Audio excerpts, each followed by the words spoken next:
आइए आज हम लोग सारांश देखते हैं। सारांश मीन्स समरी। कह रहा है कार्य ऊर्जा प्रमेय के अनुसार किसी पिंड की गतिज ऊर्जा में परिवर्तन उस पर आरोपित कुल बल द्वारा किया गया कार्य है। यानी अंतिम गतिज ऊर्जा माइनस प्रारंभिक गतिज ऊर्जा इक्वल टू नेट कार्य, यानी KF minus KI equal to W net. पीछे पढ़ चुके हैं। अब देखिए कोई बल संरक्षी बल कहलाता है, तो संरक्षी बल के क्या क्या गुण हैं।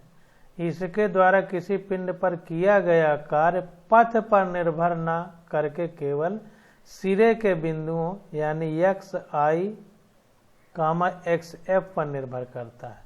यानी I का मतलब इनिशियल, F का मतलब फाइनल, यानी प्रारंभिक और अंतिम बिंदु पर केवल निर्भर करता है। इस बात पर निर्भर नहीं करता है कि कार्य किस पथ से किया गया है, तो वो संरक्षी बल कहलाएगा। दूसरा इसका क्या है, बल द्वारा किया गया कार्य शून्य होता है जब पिंड के लिए जो स्वेच्छा से किसी ऐसे बंद परिपथ में स्वतः अपनी प्रारंभिक स्थिति पर वापस आ जाता है। तो संरक्षी बल का एक गुण और भी है कि अगर मान लीजिए कि कोई व्यक्ति अपने घर से स्कूल जाता है और स्कूल से फिर अपने घर आ जाता है, तो उसका विस्थापन 0 हो जाएगा, तो कार्य भी 0 होगा। ये संरक्षी बल का गुण है। तो कंजर्वेटिव फोर्स के दो कैरेक्टर हैं। एक तो जो वर्क होता है वो पाथ इंडिपेंडेंट है, यानी पथ पर निर्भर नहीं करता। दूसरा, अगर कार्य जो है किसी बंद परिपथ में हो रहा है, यानी ऐसे चक्कर लगा के उसी बिंदु पर फिर वो कोई पिंड आ जा रहा है, तो कार्य शून्य होता है। ये संरक्षी बल का गुण है। एक विमीय संरक्षी बल के लिए हम स्थितिज ऊर्जा फलन को इस प्रकार परिभाषित करते हैं। देखिए Vx मतलब ये V स्थितिज ऊर्जा है, पोटेंशियल एनर्जी, और x पोजीशन वेक्टर एक तरह से या दूरी मान सकते हैं कि कितनी दूर पर है। तो कार्य बराबर बल गुणे विस्थापन, और स्थितिज ऊर्जा जो होती है इसको इस तरह भी हम लोग लिखते हैं,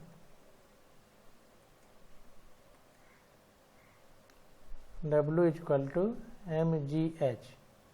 अब ये हमारा mg गुरुत्वीय बल है, तो इसकी जगह हम F लिख सकते हैं, और h ऊंचाई है। अगर ये ऊंचाई ना होती तो इसको दूरी के लिए x लिख सकते थे। तो W equal to F into x। अब अगर ये दूरी यानी ये विस्थापन, दूरी नहीं कहेंगे, विस्थापन अगर बहुत छोटा है तो इसको dx लिख सकते हैं, dx लिख सकते हैं। तो F इंटू dx हो गया। और ये जो कार्य है, अगर ये ऊर्जा को कार्य में बदला जा सकता है, तो अगर ये ऊर्जा जो कार्य में बदल रही है ये स्थितिज ऊर्जा है अगर, तो इसको हम Vx लिख सकते हैं कि स्थितिज ऊर्जा के कारण ये कार्य हुआ F इंटू dx। ये अब जो है हमने ये पढ़ा है कि जो स्थितिज ऊर्जा होती है वो ऋणात्मक होती है, गतिज ऊर्जा धनात्मक होती है। क्योंकि अगर अनंत पर हम स्थितिज ऊर्जा 0 मानेंगे तो किसी बिंदु विशेष पर अगर अनंत पर स्थितिज ऊर्जा 0 मानेंगे तो किसी बिंदु विशेष पर स्थितिज ऊर्जा ऋणात्मक होती है। तो अगर ये ऋणात्मक हो जाएगी तो माइनस Vx लिख सकते हैं, और ये dx इधर ले आएंगे तो ये dx हो जाएगा भाग में, तो ये हो जाएगा f, और x विस्थापन है तो उसको यहाँ लिख सकते हैं। तो वही चीज़ देखिए यहाँ प्राप्त हो गई, fx माइनस Vx अपान dx। अथवा अब देखिए अंतिम स्थितिज ऊर्जा माइनस प्रारंभिक स्थितिज ऊर्जा इक्वल टू प्रारंभिक विस्थापन माइनस अंतिम विस्थापन, और fx dx इसको लिख सकते हैं। ये चीज़ इधर चली गई, और ये अंतिम गतिज ऊर्जा। अब देखिए ये जो Vx होता है हमने आपको बताया था, जैसे KF माइनस KI मतलब अंतिम गतिज ऊर्जा माइनस प्रारंभिक। वैसे ही अंतिम माइनस प्रारंभिक लिखना चाहिए, यहाँ भी वही लिखा गया है, परंतु ये माइनस है तो जब माइनस का गुणा कर देंगे तो अंतिम वाली ऋणात्मक हो जाएगी, प्रारंभिक वाली धनात्मक। ये इस तरह लिखा है, जैसे VF माइनस VI ही लिखा है, अंतिम स्थितिज ऊर्जा माइनस प्रारंभिक ये VI है। और जब यहाँ पर माइनस DV अपान DX लिखेंगे तो इसको हम, ये प्लस है ये माइनस है, अगर माइनस का गुणा कर दें तो माइनस VF प्लस VI हो जाएगा equal to DV upon DX हो जाएगा। ये माइनस का गुणा कर दिया तो ये प्लस हो गया। तो देखिए माइनस है, इसको पलट देंगे तो VI इधर और VF इधर हो गया। तो इस प्रकार से ये लिखा गया है। तो ये आ गया संरक्षी बल का, अगर एक विमीय बल है, संरक्षी बल है और उसके लिए स्थितिज ऊर्जा फलन अगर हमको निकालना है तो इस प्रकार से निकालेंगे। अब आगे देखते हैं, कह रहा है यांत्रिक ऊर्जा संरक्षण। यांत्रिक ऊर्जा यानी मैकेनिकल एनर्जी। मैकेनिकल एनर्जी में कौन कौन सी आएगी? गतिज ऊर्जा और स्थितिज ऊर्जा यानी potential energy plus kinetic energy. तो यांत्रिक ऊर्जा संरक्षण के सिद्धांत के अनुसार यदि किसी पिंड पर कार्यकारी बल संरक्षी है तो पिंड की कुल यांत्रिक ऊर्जा अचर रहती है, यानी कांस्टेंट रहती है।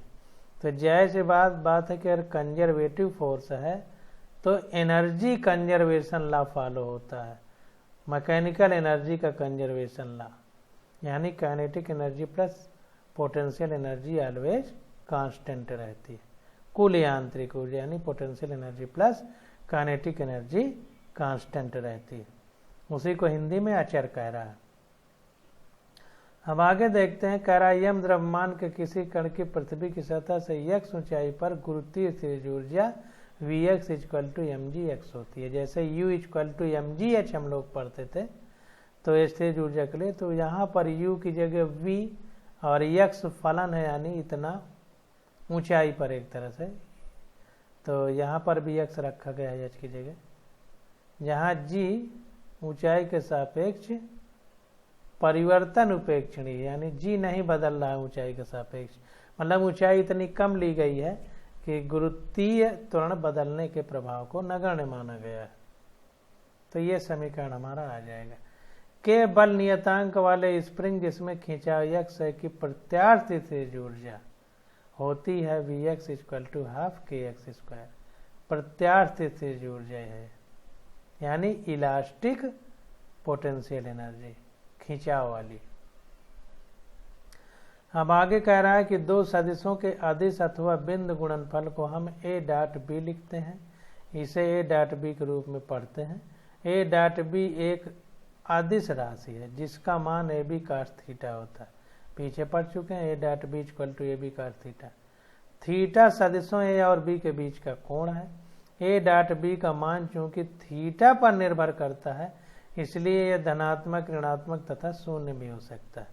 अगर थीटा 0 है तो cos 0 की वैल्यू 1 होती है तो धनात्मक होगा। अगर 90 डिग्री है तो cos 90 का मान 0 होता है तो ये वैल्यू 0 हो जाएगी। अगर 180 डिग्री है तो cos 180 की वैल्यू -1 होती है तो इसलिए ऋणात्मक हो जाएगी। तो कुल मिलाकर के थीटा के आधार पर धनात्मक, ऋणात्मक या शून्य ये वैल्यू a डॉट b की हम लोग प्राप्त कर सकते हैं। दो सदिशों के अदिश गुणनफल की व्याख्या एक सदिश के परिणाम तथा दूसरे सदिश के पहले घटक के अनुदिश घटक के गुणनफल के रूप में भी कर सकते हैं।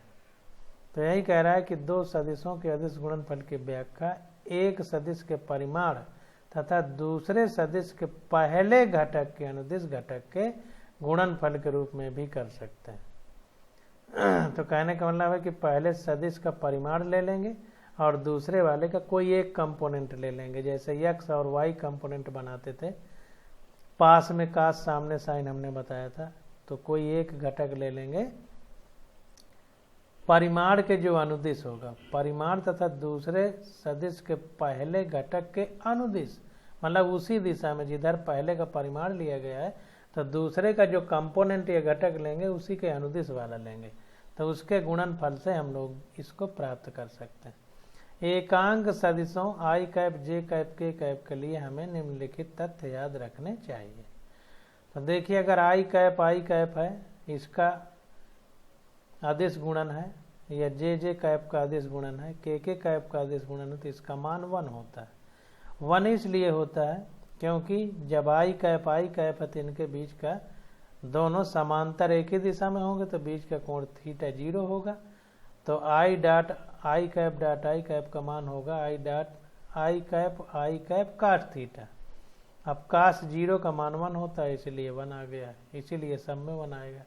अब अगर आई कैप और जे कैप है, तो आई हमारा x अक्ष में है, जे y अक्ष के लिए लिखते हैं, तो x y एक दूसरे से 90 डिग्री कोण पे होते हैं।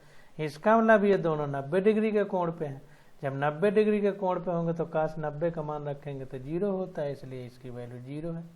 तो सब में वही कहानी है, चाहे आई जे का डॉट प्रोडक्ट हो, चाहे जे के का डॉट प्रोडक्ट हो, या के आई का डॉट प्रोडक्ट हो, सब एक दूसरे से 90 डिग्री कोण पे हैं।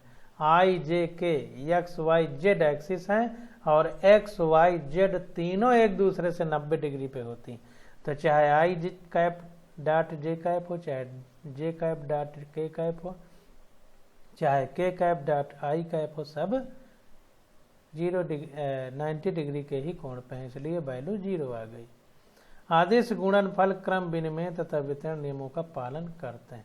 तो आदेश गुणनफल अगर इनका क्रम बदल दें तो भी इतना ही आएगी वैल्यू, इसमें भी बदल दें तो भी इतना ही वैल्यू आएगी। या वितरण नियमों, जैसे a प्लस बी है और बाहर b, ब्रैकेट के बाहर b हो, तो दोनों में b का गुणा होगा, यानी a dot B plus B dot B, तो वितरण नियम का भी पालन करते हैं, डिस्ट्रीब्यूशन लॉ। पीछे हम लोग एनसीईआरटी में पढ़ भी चुके हैं। एक कार्य, गतिज ऊर्जा, स्थिर ऊर्जा, यांत्रिक ऊर्जा, स्प्रिंग, नियतांक, शक्ति, इनके सबके ये प्रतीक चिन्ह, विमा, मात्रक और इनके फार्मूले लिखे गए हैं। तो कार्य का फार्मूला कार्य बराबर बल गुणे विस्थापन, गतिज ऊर्जा बराबर हाफ mv स्क्वायर, स्थिर ऊर्जा बराबर उसी तरह है Fx equal to minus dvx upon dt। ये इधर आ जाएगा तो वही है, कार्य के बराबर स्थिर ऊर्जा है, क्योंकि ऊर्जा से ही कार्य होता है, तो बल गुणे विस्थापन हो गया। अब चूंकि अनंत में ऊर्जा स्थिर ऊर्जा का 0 माना जाता है, तो पास में ऋणात्मक होती है, बहुत बार पढ़ चुके हैं।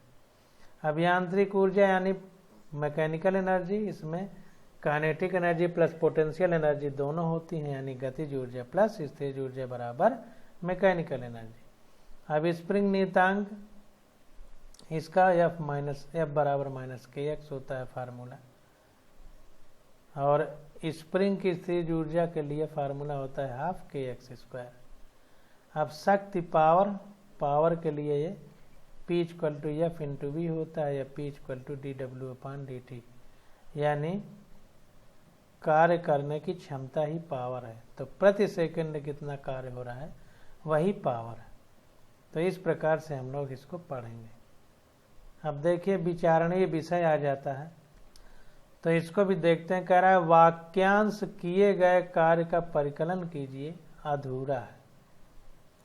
हमें विशेष बल या बलों के समूह द्वारा किसी पिंड का निश्चित विस्थापन करने में किए गए कार्य का स्पष्ट उल्लेख करना चाहिए, अर्थात अथवा संदर्भ देते हुए स्पष्टतया इंगित करना चाहिए। तो किए गए कार्य का परिकलन कीजिए यानी कैलकुलेशन कीजिए, ये तथ्य कह रहा है अधूरा है। हमें यह पूछना चाहिए कि जो बल लग रहे हैं या जो बहुत सारे बल लग रहे हैं, तो उनके द्वारा जो विस्थापन हुआ है उसमें कितना कार्य हुआ, यह पूछना चाहिए। तो कुल मिला के इसी को और व्याख्या सहित बता रहा है। किया गया कार्य एक अदिश राशि है, यह भौतिक राशि धनात्मक या ऋणात्मक हो सकती है, जबकि द्रव्यमान और गतिज ऊर्जा धनात्मक अदिश राशि है। ध्यान दीजिए, द्रव्यमान और गतिज ऊर्जा धनात्मक है और स्थिर ऊर्जा ऋणात्मक होती है, पीछे पढ़ चुके। किसी पिंड का पर घर्षण या श्यान बल द्वारा किया गया कार्य ऋणात्मक होता है।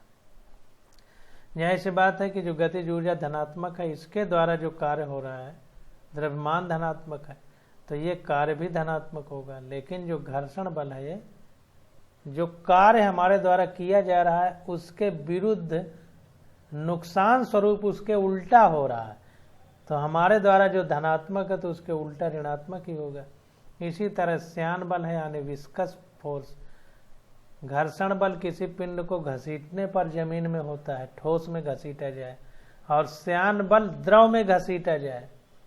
जैसे स्टीमर या नाव चलती है पानी में तो उसमें पानी का श्यान बल लगता है उसके विरोध में, तो ये सब कार्य ऋणात्मक होंगे। अब आगे देखते हैं, कह रहा है न्यूटन के तृतीय नियमानुसार किन्हीं दो पिंडों के मध्य परस्पर एक दूसरे पर आरोपित बलों का योग शून्य होता है, यानी क्रिया और प्रतिक्रिया का नियम। हम किसी पर बल लगाएंगे तो हमारे पर उतना ही बल विपरीत दिशा में लगाएगा, तो एक धनात्मक होगा तो दूसरा ऋणात्मक होगा। तो जाहिर सी बात है कि ये इधर होता तो ऋणात्मक होता और बराबर होते, तो जब इसको इधर लाया गया तो ये धनात्मक हो गया और पूरा 0 हो गया।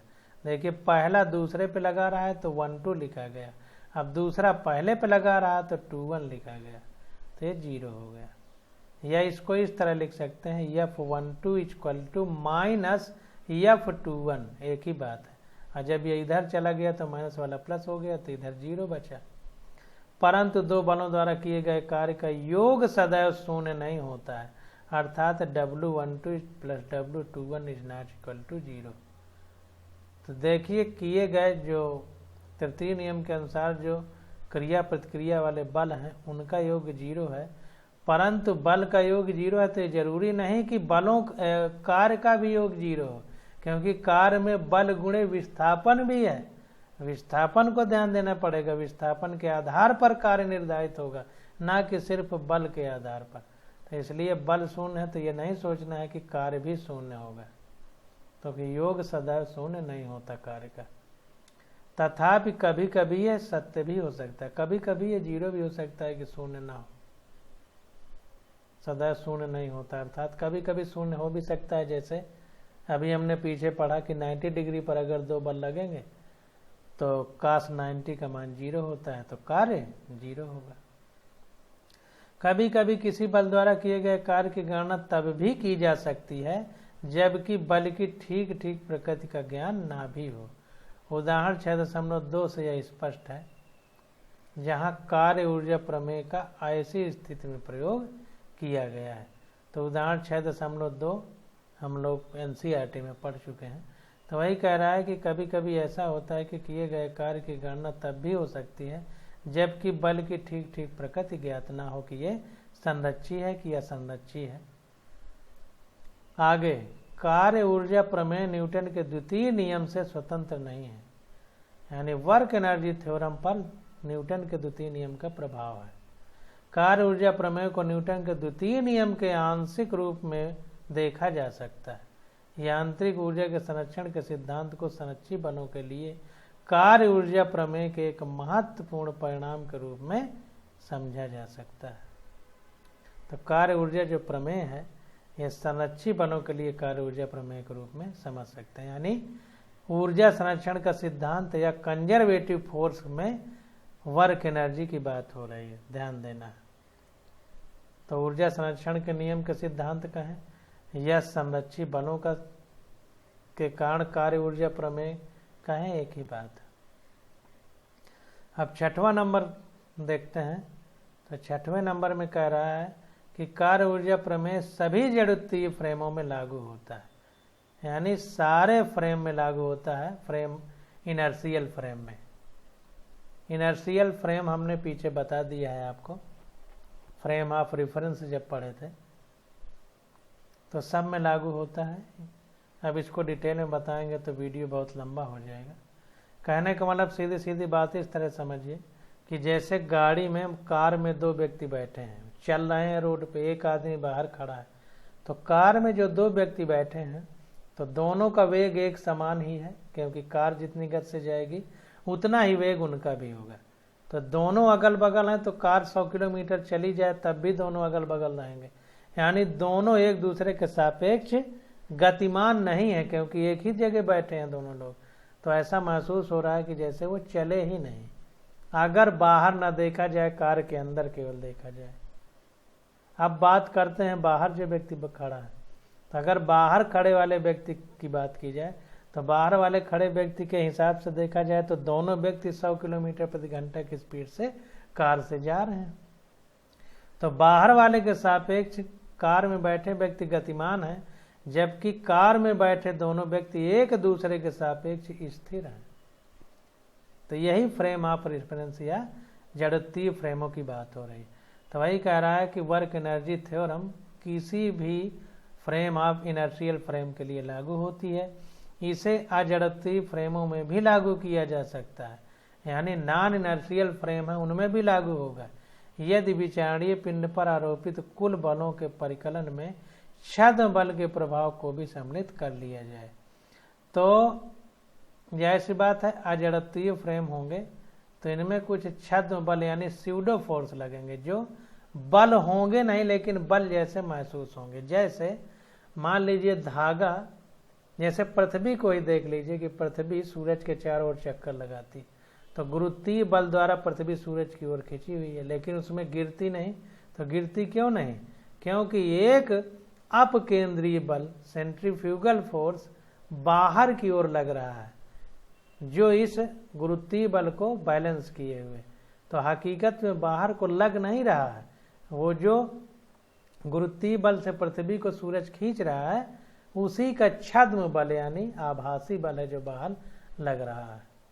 छद्म बल मतलब स्यूडो फोर्स है, आभासी नहीं मतलब मिथ्या बल कह सकते हैं।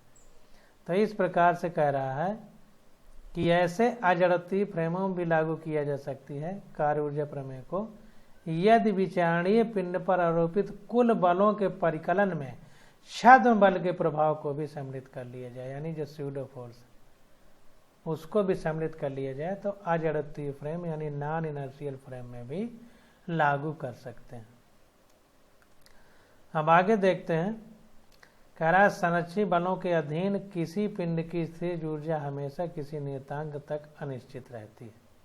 तो अगर कंजर्वेटिव फोर्स है तो कंजर्वेटिव फोर्स के अधीन किसी पिंड की स्थितिज ऊर्जा यानी पोटेंशियल एनर्जी हमेशा किसी नियतांक तक अनिश्चित रहती है। कोई एक कांस्टेंट होगा, वहीं तक अनिश्चित होगी, नहीं फिर निश्चित हो जाती है। कहने का मतलब ये है कि जो स्थितिज ऊर्जा है तो बल हमारा संरक्षी बल है, तो किसी पिंड की जो स्थितिज ऊर्जा वो हमेशा किसी नियतांक एक कांस्टेंट तक अनिश्चित रहती है, उसके बाद निश्चित हो जाती है। कहने का मतलब ये है कि जो यांत्रिक ऊर्जा होती है उसमें गतिज ऊर्जा और स्थितिज ऊर्जा दोनों के योग को यांत्रिक ऊर्जा कहते हैं, और ये यांत्रिक ऊर्जा के बाद हम संरक्षी बल में करेंगे, असंरक्षी बल में नहीं करेंगे। तो जाहिर सी बात है कि स्थितिज ऊर्जा जो है वही गतिज ऊर्जा में बदलती है, क्योंकि यांत्रिक ऊर्जा तो नियत रहती है। तो एक निश्चित राशि के बाद ये फिक्स होती है, क्योंकि गतिज ऊर्जा और स्थितिज ऊर्जा का योग यांत्रिक ऊर्जा है। तो कुछ समय तक तो बदलेगी गतिज ऊर्जा, मान लीजिए स्थितिज ऊर्जा में बदल रही है, फिर इसके बाद कांस्टेंट हो जाएगी। उदाहरणार्थ किसी पिंड की, अब देखिए समझा रहा है, उदाहरणार्थ किसी पिंड की स्थितिज ऊर्जा किसी बिंदु पर शून्य लेनी है, यह केवल स्वेच्छा से चयन किए गए बिंदु पर निर्भर करता है कि हमें शून्य कहाँ लेना है, अपने से चयन करेंगे। जैसे गुरुत्वीय स्थितिज ऊर्जा mgh की स्थिति में स्थितिज ऊर्जा के लिए शून्य बिंदु पृथ्वी के पृष्ठ पर लिया गया। तो अगर हम mgh की बात करें तो ऊंचाई ये h पृथ्वी से कितनी ऊंचाई है, तो पृथ्वी पे हम 0 लिए हैं स्थितिज ऊर्जा, तब ना हम ऊंचाई पर mgh है स्थितिज ऊर्जा। तो वही कह रहा है। इसी प्रकार स्प्रिंग के लिए जिसकी ऊर्जा हाफ kx² है, स्थितिज ऊर्जा के लिए शून्य बिंदु दोलायमान द्रव्यमान के माध्य स्थित पर लिया गया, यानी जहां जितनी स्प्रिंग की लंबाई है उसको x 0 मान लिया गया है, फिर जितना खींचा गया या सिकोड़ा गया तो वो x जो 0 माना गया वो मध्य में हो गया। इसलिए माध्य स्थिति जब x बराबर 0 ली गई है तब ये वैल्यू हाफ kx² है, जैसे mgh वैल्यू तब है जब पृथ्वी पर स्थितिज ऊर्जा 0 ली गई है। तो इस प्रकार से हम लोग समझते हैं। अगला पॉइंट है कि यांत्रिकी में प्रत्येक बल स्थितिज ऊर्जा से संबद्ध नहीं होता है। तो मैकेनिक्स जो अब हम पढ़ रहे हैं तो प्रत्येक बल स्थिर ऊर्जा से संबद्ध नहीं होता। उदाहरणार्थ घर्षण बल द्वारा किसी बंद परिपथ में किया गया कार्य शून्य नहीं है और ना ही घर्षण से स्थिर ऊर्जा को संबद्ध किया जा सकता। तो हर जगह स्थिर ऊर्जा हो ये जरूरी नहीं है। जैसे फ्रिक्शनल फोर्स जो होता है उसमें जो फ्रिक्शनल फोर्स द्वारा किसी बंद परिपथ में किया गया कार्य शून्य नहीं है। जैसे ये सर्किल है, इसमें यहाँ से चले हम लोग इस बिंदु से चलते चलते फिर यहीं आ गए तो विस्थापन तो जीरो है, तो कार्य बराबर बल गुणे विस्थापन, तो वर्क जीरो होना चाहिए। लेकिन घर्षण में ऐसा नहीं है क्योंकि वो असंरक्षित बल है, तो उसमें कार्य जीरो नहीं होगा ये कह रहा है। और ना ही घर्षण के स्थिर ऊर्जा को संबद्ध किया जा सकता और ना ही घर्षण से हम स्थिर ऊर्जा को संबद्ध करेंगे। तो घर्षण में स्थिर ऊर्जा का कोई विशेष मतलब नहीं है, मतलब घर्षण से स्थिर ऊर्जा को संबद्ध, ना ही घर्षण से स्थिर ऊर्जा को संबद्ध किया जा सकता। यानी घर्षण से स्थिर ऊर्जा नहीं संबद्ध होगी क्योंकि घर्षण में तो गति हो रही है और गति के समय कार्य शून्य नहीं है जबकि विस्थापन शून्य है। तो इसका मतलब कि घर्षण बल असंरक्षित बल के कारण हो रहा है, इसलिए स्थिर ऊर्जा को यहाँ संबद्ध नहीं किया जाएगा क्योंकि गतिज ऊर्जा प्लस यांत्रिक स्थिर ऊर्जा ये दोनों यांत्रिक ऊर्जा हैं और संरक्षित बल के केस में ये नियत होती हैं, कांस्टेंट होती हैं या अचर होती हैं। तो यहाँ पर चूंकि घर्षण बल संरक्षित बल नहीं है इसलिए वहाँ पर स्थिर ऊर्जा को संबद्ध नहीं करेंगे। अगला पॉइंट है किसी संघट्ट के दौरान घटक के प्रत्येक क्षण में पिंड का कुल रेखीय संवेग संरक्षित रहता है। ध्यान दीजिए, टक्कर के दौरान या कोलिजन के समय या संघट्ट के समय, संघट्ट के यानी कोलिजन यानी टक्कर के प्रत्येक क्षण में पिंड का कुल रेखीय संवेग संरक्षित रहता है। संवेग नहीं, रेखीय संवेग। गतिज ऊर्जा संरक्षण चाहे संघट्ट प्रत्यार्थ ही हो, संघट्ट की समाप्ति के पश्चात ही लागू होता है और संघट्ट के प्रत्येक क्षण के लिए लागू नहीं होता। और गतिज ऊर्जा में संरक्षण यानी काइनेटिक एनर्जी का कंजर्वेशन की अगर बात करें तो टक्कर जब खत्म हो जाएगा तो उसके बाद ही लागू होता है, यानी टक्कर के बाद जो गति होगी पिंड की तब हम गतिज ऊर्जा के संरक्षण की बात करेंगे और संघट्ट के प्रत्येक क्षण के लिए लागू नहीं होता। यानी टक्कर के पश्चात गतिज ऊर्जा संरक्षित रहती है लेकिन टक्कर के प्रत्येक बिंदु पर लागू नहीं होती। तो गतिज ऊर्जा का जो संरक्षण है, जैसे प्रत्यार्थ टक्कर है तो रेखीय संवेग संरक्षित रहेगा, गतिज ऊर्जा संरक्षित रहेगी। कब? टक्कर के बाद, टकराते समय नहीं, क्योंकि टक्कर के समय तो वो गति में है ही नहीं। टक्कर के बाद कहेंगे कि गतिज ऊर्जा संरक्षित है। ध्यान देना, वास्तव में संघट्ट करने वाले दोनों पिंड विकृत हो जाते हैं और क्षण भर के लिए एक दूसरे के सापेक्ष विराम अवस्था में आ जाते हैं।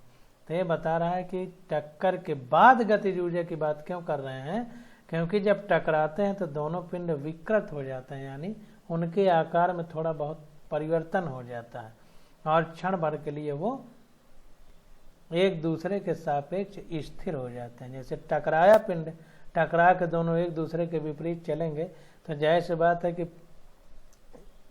एक दूसरे की तरफ आ रहे थे, अब एक दूसरे से दूर जा रहे हैं तो क्षण भर के लिए रुक करके ही विपरीत दिशा में गति संभव है। इसलिए क्षण भर के लिए विराम अवस्था में आते हैं दोनों एक दूसरे के सापेक्ष।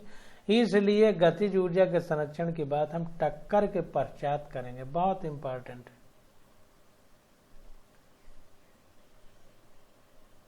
अब इस प्रकार से देखिए चैप्टर हमारा खत्म हो जाता है। अब अभ्यास में दिए गए प्रश्न हम लोग अगले लेक्चर में करेंगे। आज बस यहीं तक।